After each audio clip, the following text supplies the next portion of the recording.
Asalaamaaleykum amis fidèles internautes de la STV maa ngi leen di béggee di leen ziar on est de nouveau ici au centre culturel régional Mademba Diop pour un show boo xam ne nii ça va dépasser les limites ak kan Jekk Baye Fall le jeune talent booy bi nga xam ne dafa ñëw imposer boppam sur tous les plans tey nag moom moo woote fii centre culturel ce 24 juillet date la boo xam ne nii ce sera une date historique boo xam ne kenn dootu ko fàtte li koy firndeel mooy dañuy dem léegi xooli show de waaw yaa ma gën a xam de ouf ak Jekk Baye Fall yox la ñu dem xooli loolu.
xale bi toog fan yi moo yëngal Louga Mamita la tigresse la lion mami noo def. nuyu naa la Birane. mami say mélange de couleur fan yi couleur yu danse yu agressif ngay def. def lu fresh rek. Mamita koy xeexal. ak yéen bëgg sa bopp rek. da ngaa ñëw ci bis bi en tant que artiste wala da ngaa ñëw seetaan. damaa ñëw en tant que artiste mais dama ñëw en tant que marraine ndax Jekk Baye Fall sama càmmiñ la sama xarit la ndax bien vrai que yéen a ngi gis ay vidéo yoo xamante ni nag moom ñoo ko bokk muy sama son bi nga xamante ni màggalu Touba gi passé laa ko way dem Touba sant ci Bamba way ko Cheikh Ahmadou Bamba bàyyi Serigne Saliou bàyyi Serigne Fallou maag sama Baye Fall bi Jekk Baye Fall ñoo ci ànd ma koy sargal di ko sant di ko gërëm te lii mu def dafa rëy ci man mënu ma koo fay nag dama koy bàyyi ak Serigne Saliou rek. loolu rafet na waaye fan yii li nga mel doy na war. dama garaaw. baax na rek. salaamaaleykum soxna si. yaa ngi si jàmm. sëpp la baax. loo wax ci bis bi.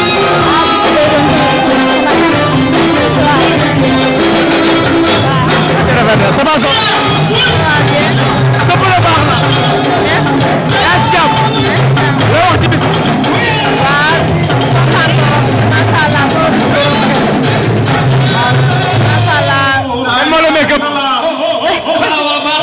moo may ko Samba déggal li salaamaaleykum mama. salaam. yaa ngi si jàmm. ça va. loo wax ci bis bi. bis bi neex na looloo doon cee kontaan ndax Jekk sama xarit la sama rakk la. dama cee kontaan lool. Jekk sama xarit la sama rakk la. baaxee boo sa grand sa grand bu baaxee boo. déedéet xeebu ko de. baax na kontaan naa jëf.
volcan lañ ci nar a defee non dañ ciy def ndax volcan bu fekkee xal kese la day indi ba ci digg def ci kaani sax volcan dañ ciy def kaani bu bëri sax maanaam xam nga kaani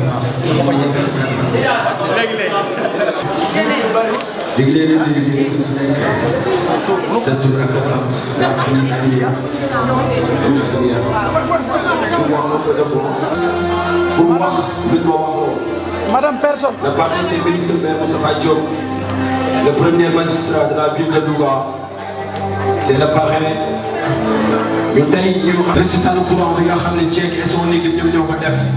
Après le récital courant ñu ñëw defal ko benn projection de film. Merci à vous tous. Merci aussi aux artistes yi nga xam ne def na seen prestation ñu leen di jaajëfal léegi nag je pense que l'équipe est là. Kanawale, merci à vous. Wanyel Motouti, tu me mets un peu devant. On va essayer de présenter l'artiste qui va venir. Je pense qu'on est ok, qu'on est cool.